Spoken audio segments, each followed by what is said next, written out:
우리에게 주신 하나님의 말씀은 시편 34편 18절의 말씀입니다. 여호와는 마음이 상한 자를 가까이 하시고 충심으로 통회하는 자를 구원하시는도다. 오늘 우리에게 주신 하나님의 말씀이 오늘이라는 시간 속에 새롭게 새겨지는 새 말씀이 되어서 주와 함께 가는 생명의 길 위에 새 노래로 울려 퍼지기를 소망합니다. 오늘 시편 34편은 인생의 가장 부끄럽고 수치스러운 순간을 지나온 한 사람의 위대한 간증입니다. 살아남기 위해서 미치광이 흉내까지 내야 했던 절망의 자리에서 다윗이 어떻게 하나님의 구원을 맛보았는지 오늘 시편 34편을 통해서 그 은혜를 살펴볼 수 있습니다. 시편 34편은 겨운시로 분류됩니다. 특별히 고뇌의 순간으로부터 구원받은 이후 여호와 하나님께 어떻게 감사해야 할지 가르쳐주는 교훈시이죠. 시편 34편에는 두 가지 특징이 있습니다. 먼저 이 시편은 각 절의 첫 글자를 히브리어 알파벳 22개의 순서대로 배열하여서 썼죠. 우리가 앞서 9편과 10편 또 25편에서도 살펴보았지만 이 같은 시편을 답간체 시편이라고 합니다. 둘째, 이 시편은 표제어에 기록되어져 있듯이 다윗이 아비멜렉 앞에서 미친 채 하다가 쫓겨나서 지은 시입니다.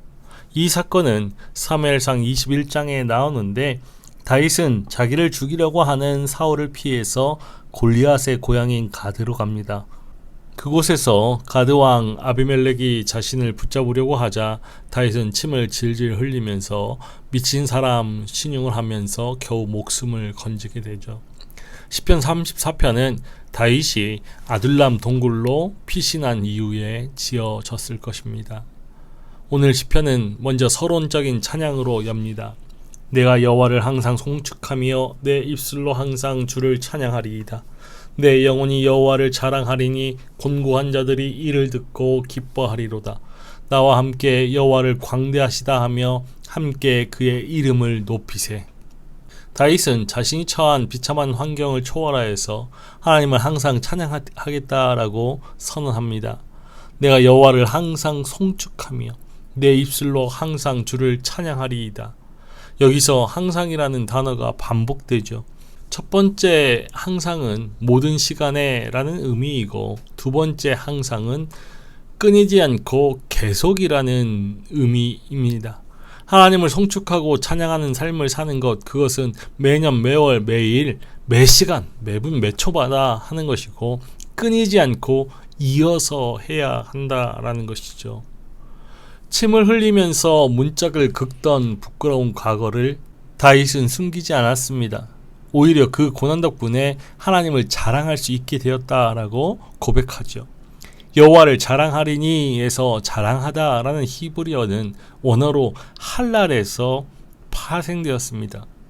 자랑하다, 이것은 단순히 나를 뽐내는 것이 아니라 나라는 존재를 지우고 오직 하나님의 위대하심만을 빛나게 투사하는 것을 뜻하며 사용되어졌죠. 곧 곤고한 자들이 하나님의 도움으로 인해서 승리를 얻었음을 인정하고 그 승리를 하나님의 은혜로 돌리는 행위를 말합니다. 곤고한 자들이 다윗의 이 간증을 듣고 기뻐하는 이유는 다윗 자신이 곤고한 자로서 살아계신 하나님께서 간구를 들으시는 것을 직접 경험했기 때문입니다. 다윗과 같은 처지에서도 역사하신 하나님이시라면 나 같은 사람도 건지시겠구나 라는 위로를 얻을 수 있기 때문입니다. 그래서 다윗은 다른 사람들에게 자신과 함께 하나님을 높이자라고 말합니다. 하나님의 위대하심을 인정하고 공개적으로 하나님을 찬양하죠. 이어서 다윗은 찬양의 이유를 언급합니다. 내가 여호와께 간구하매 내게 응답하시고 내 모든 두려움에서 나를 건지셨도다. 그들이 주를 앙망하고 광채를 내었으니 그들의 얼굴은 부끄럽지 아니하리로다. 이 곤고한 자가 부르짖음에 여호와께서 들으시고 그의 모든 환난에서 구원하셨도다. 여호와의 천사가 주를 경외하는 자를 둘러 진치고 그들을 건지시는도다. 다윗은 자신이 부르짖었을 때 하나님께서 행하신 일들을 구체적으로 열거합니다. 내가 여호와께 간구하며 내게 응답하시고 내 모든 두려움에서 나를 건지셨도다. 인생의 위기 속에서 하나님을 간절히 찾았을 때 하나님은 다윗에게 응답하셨고 그 모든 두려움에서 건져주셨습니다. 그래서 다윗은 하나님을 앙망하라 라고 교훈하죠. 하나님을 바라보는 자들은 결코 부끄러움을 당하지 않습니다. 하나님께서 비천한 자신을 돌보아 주신 것처럼 하나님은 하나님을 경외하는 사람들을 도우실 것이기 때문입니다. 또한 다윗은 하나님의 천사가 하나님을 경외하는 곤고한 자를 둘러쌌고 구원해 주셨기 때문에 하나님을 찬양합니다. 여호와의 천사는 군사적인 이미지로서 선택한 사람들을 보호하고 도와주시는 하나님의 능력을 가리키는 것입니다. 그리고 둘러 진치다 역시 군대 용어이죠. 여호와의 천사가 하나님을 경외하는 사람들의 반경을 성벽처럼 둥글게 에워싸서 보호하는, 호위하는 상태를 뜻합니다. 하나님은 눈에 보이지 않는 하늘의 군대를 동원하셔서 당신을 경외하는 자들을 사방으로 둘러 진치고 보호하시는 분이시죠. 이제 다윗은 성도들을 향하여서 하나님을 경험하는 구체적인 지혜를 가르쳐 줍니다. 너희는 여호와의 선하심을 맛보아 알지어다. 그에게 피하는 자는 복이 있도다. 너희 성도들아 여호와를 경외하라. 그를 경외하는 자에게는 부족함이 없도다. 젊은 사자는 궁핍하여 줄일지라도 여호와를 찾는 자는 모든 좋은 것에 부족함이 없으리로다. 다윗은 성도들에게 하나님을 경외하도록 촉구합니다. 신앙은 관념적인 이론이 아니라 실제적인 경험이죠. 맛보아 알지어다. 이 말씀은 맛보고 보라 라는 뜻입니다. 히브리 사상에서 안다라는 것은 지식적인 동의가 아니라 오감을 동원한 전인격적인 체험을 의미합니다. 다윗은 지식의 하나님이 아니라 미치광이 행세를 하던 그 찰나의 순간에 머리털 하나까지도 간섭하셨던 체험의 하나님을 선포하고 있습니다. 그러므로 여호와의 선하심을 맛보아 알지어다 라는 이 표현은 다윗 자신의 체험을 통해서 하나님의 선하심을 직접 깨달았다 라는 뜻이죠. 이어서 다윗은 성도들에게 하나님을 경외하라 라고 권면합니다. 그리고 그 권면의 이유를 좀 더 자세히 설명하죠. 젊은 사자, 곧 자기 능력으로 충분히 자급자족하는 자들이 굶주리게 되는 그 상황에서도 하나님을 찾는 자는 모든 좋은 것에 조금도 부족함이 없을 것이기 때문입니다. 다윗은 하나님을 경외하는 삶에 대해서 가르칩니다. 너희 자녀들아 와서 내 말을 들으라. 내가 여호와를 경외하는 법을 너희에게 가르치리로다.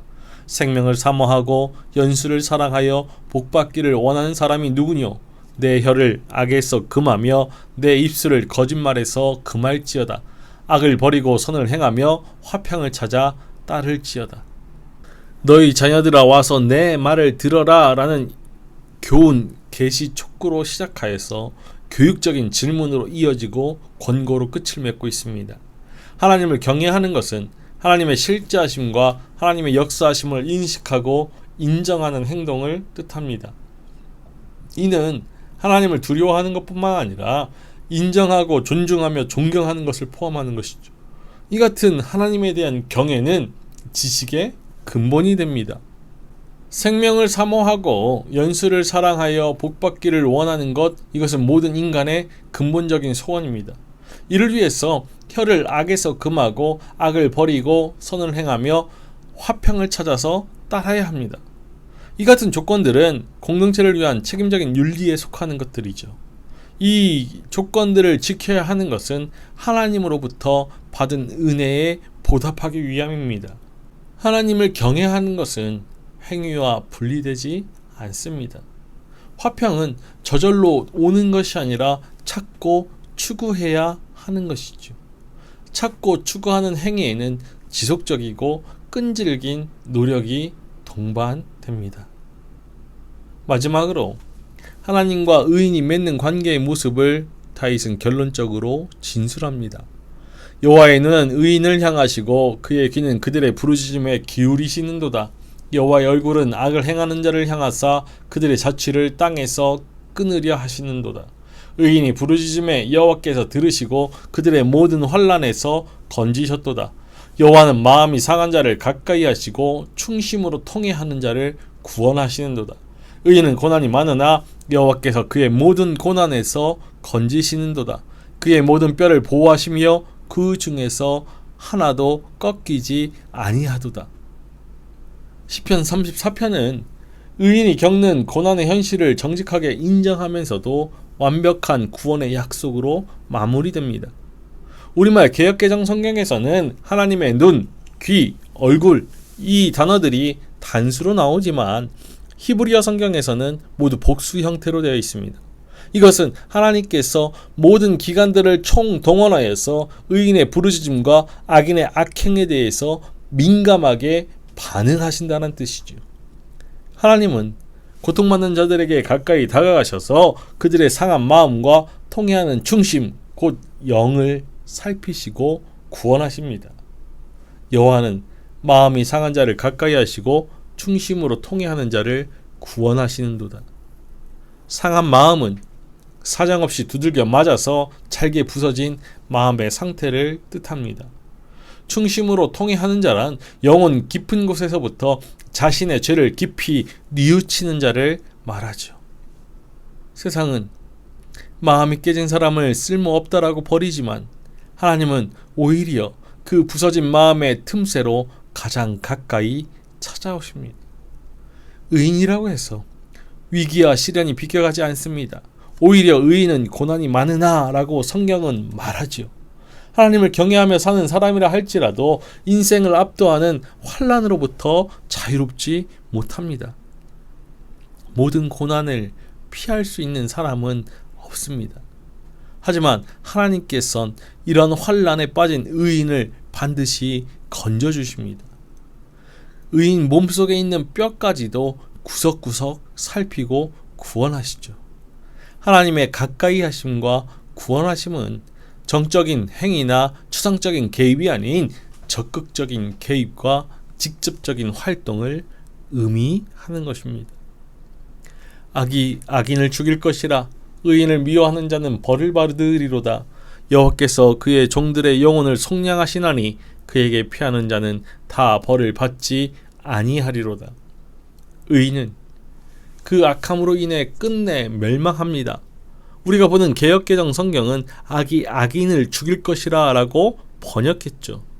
악인을 벌하는 주체는 하나님이 아니라 악 그 자체입니다.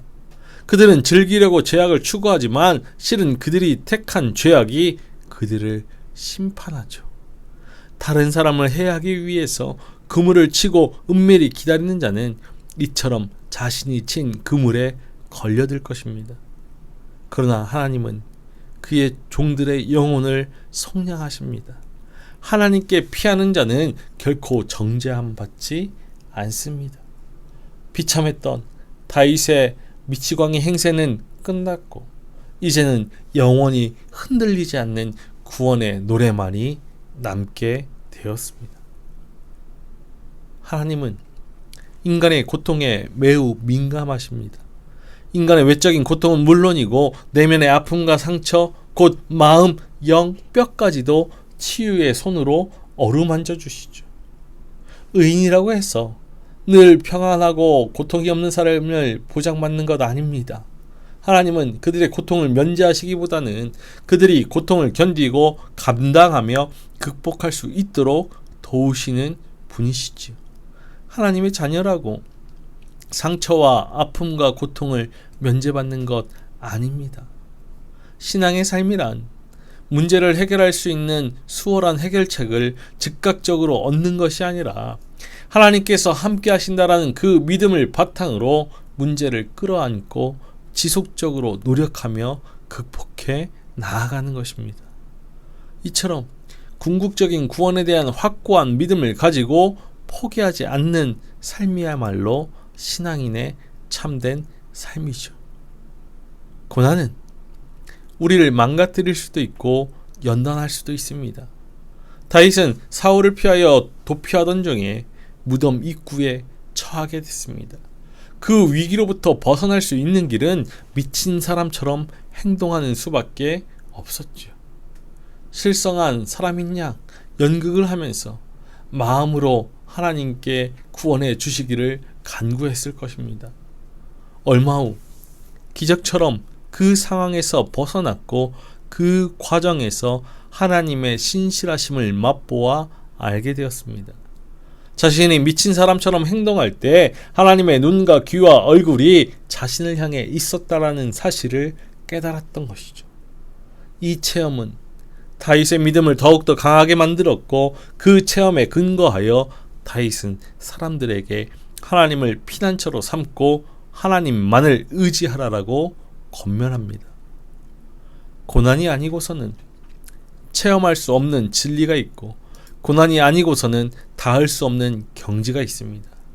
그 진리를 깨닫고 그 경지를 경험하고 나면 고난을 당한 것이 내게는 오히려 유익하게 되었습니다 라고 고백하게 되는 것이죠. 오늘 우리는 살아남기 위해서 얼마나 처절한 몸부림을 치고 있습니까? 차마 다른 사람들에게 말하지 못할 수치심과 가슴이 잘게 부서지는 고통 가운데 있지는 않습니까? 부끄러운 과거마저 하나님을 자랑하는 통로로 바꾸어야 합니다. 우리의 연약함과 실패를 감추려 하지 말고 그 속에서 우리를 건지신 하나님의 은혜를 유통하는 증인이 되어야 합니다. 그리고 보이지 않는 하나님의 군대를 신뢰해야죠. 우리의 가정과 일터 주변에 여호와의 천사가 이미 완벽하게 둘러 진을 치고서 보호하고 계십니다. 대적들의 위협은 하나님의 성벽을 넘지 못합니다. 마지막으로 오늘 하루 하나님의 선하심을 직접 맛보아야 합니다. 귀로만 듣던 하나님을 넘어서 우리의 정직한 언어와 화평을 따르는 삶을 통해서 하나님의 살아 계심을 감각적으로 경험해야 합니다. 마음이 산산이 깨어질 때 하나님은 가장 가까이 오십니다. 고난이 많으나 낙심하지 않을 것은 우리 하나님께서 그 모든 고난보다 크시기 때문이죠. 우리의 삶이 하나님의 날개 아래 피하여서 결코 정죄함이 없는 진정한 자유와 평강을 누리면서 새 노래를 부를 수 있기를 주님의 이름으로 축원합니다.